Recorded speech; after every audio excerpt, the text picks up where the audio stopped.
ప్రభుత్వ సలహాదారుడు విహెచ్ భావోద్వేగానికి గురయ్యాడు. దేశంలో అత్యధిక జనాభా ఉన్న బీసీలకు అన్యాయం జరుగుతుందని తెలిపారు విహెచ్. ప్రభుత్వ సలహాదారునిగా నియమించడంపై ఆయన హర్షం వ్యక్తం చేశారు. ఈ సందర్భంగా సీఎం రేవంత్ రెడ్డికి ధన్యవాదాలు తెలిపారు. ఎన్నో ఏళ్లుగా కాంగ్రెస్ పార్టీలో బీసీల కోసం పనిచేశానని, ఇప్పుడు కూడా బీసీ కోసం పోరాటం కొనసాగిస్తానని తెలిపారు విహెచ్. మే 10 లోపు కులగణనలో మార్పు రావాలని, లేకపోతే ప్రధాని మోదీకి లేఖ రాస్తామంటూ విహెచ్ పేర్కొన్నారు. అవసరమైతే బీసీల కోసం నిరాహార దీక్ష కూడా చేస్తామని పేర్కొన్నారు. దానికంటే హైయెస్ట్ మంది ఉన్నాం.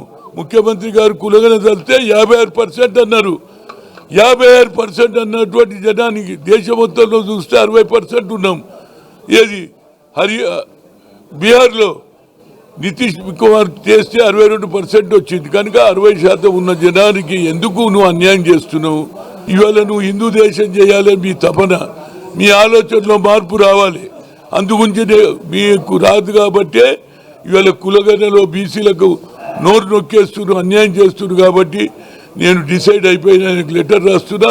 10వ తేదీన మరి ఆంధ్రకు వస్తున్నాడు. కాబట్టి ఆ లోపల ఈ కులగణన చేర్చకపోతే నేను తెలంగాణ గురించి ఎంతోమంది ప్రాణాలు త్యాగాలు చేశారు. మా బీసీల గురించి ప్రాణ త్యాగానికంటే రెడీ, తప్పనిసరిగా ఆమరణ దీక్ష చేస్తానని లెటర్ రాస్తున్నా. అదిగిన లోపల వచ్చి కులగణన అందులో చేరితే ఎస్సీతో పాటు అదర్స్ అంటారా? మేము అదర్సా? ఓట్లు వేసేది కదా.